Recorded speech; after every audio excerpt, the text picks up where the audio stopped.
L'opinion n'est pas dupe et l'opinion est aujourd'hui déterminée à aller jusqu'au bout.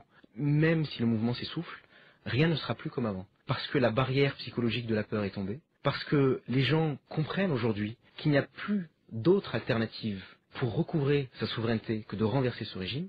Et que les gens, mine de rien, ont soif de dignité, ont soif de liberté, ont soif d'honneur et se rappellent et continueront à se rappeler qu'il y a des gens qui sont morts pour défendre leurs droits et qui n'ont plus le choix de rester chez eux, qu'ils doivent tous sortir et qui doivent militer pour la fin de ce régime. Il y a très peu de gens face à cette situation qui vont vous dire qu'ils sont satisfaits de ces mesures. Ça n'est plus la question en réalité.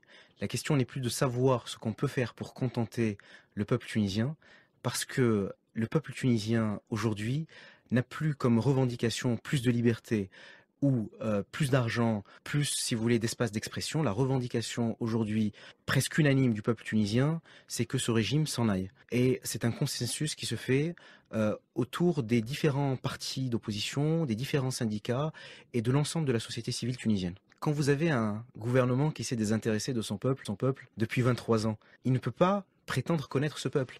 Il ne peut pas prétendre connaître les revendications de ce peuple. Le fait de demander l'ouverture d'une commission d'enquête contre la corruption. Mais attendez, si ça avait dû se faire, ça se serait fait il y a déjà bien longtemps.